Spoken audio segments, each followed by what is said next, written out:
Hi అండి. గురు బ్రహ్మ గురు విష్ణు గురుదేవో మహేశ్వర గురు సాక్షాత్ పరబ్రహ్మ తస్మై శ్రీ గురువే నమః. అంటే తల్లిదండ్రుల తర్వాత మనమంతటి స్థానం మన జీవితంలో ఇచ్చేది గురువులకి.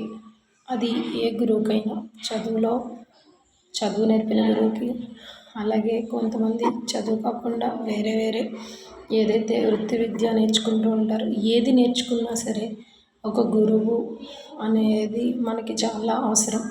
ఎందుకంటే మనం వెళ్ళే దారి సరైనదిగా మలిచేవాడే గురువు. అంటే చెప్తారు కదా, గురువు లేని విద్య గుడ్డి విద్య అంటారు. అంటే మన జీవితంలో మనం సుస్థిర స్థానం సంపాదించుకోవడానికి, మనం అనుకున్న లక్ష్యాలను చేరుకోవడానికి ఎలా అయితే ఒక లక్ష్యం అవసరమో, ఆ లక్ష్యాన్ని మన దిశానిర్దేశం చేసే గురువు కూడా మనకి అవసరం. మన సంప్రదాయంలోనే ఉంది, మాతృదేవోభవ, పితృదేవోభవ, ఆచార్య దేవోభవ, అతిథి దేవోభవ. అంటే తల్లిదండ్రుల తర్వాత అంతటి ఉన్నత స్థానాన్ని కలిగిన వారు గురువులు. ఈరోజు మనం ఎవరైనా సరే జీవితంలో ఉన్నత స్థాయిలో ఉన్న ఏం బ్రతకడానికి మనం వేసే ప్రతి అడుగులో కూడా మనకి దిశానిర్దేశం చేసిన గురువులు కారణం. కాబట్టి అలాంటి గురువులందరికీ గురు పూజోత్సవ శుభాకాంక్షలు తెలుపుతూ, నా జీవితంలో నేను స్కూలింగ్ చేసినప్పుడు రవిశ్రీ మేడం అని ఉండేవారు. ఈరోజు నేను చాలా కొన్ని ఎథిక్స్ అయితే అవనివ్వండి, వాల్యూస్ అయితే అవనివ్వండి, ఫాలో అవ్వడానికి ఆ రోజు ఆవిడ వేసిన పునాది. మనం ఈరోజు ఉన్నత స్థాయిలో ఉండొచ్చు, ఉన్నత చదువులు చదువుకొని ఉండొచ్చు.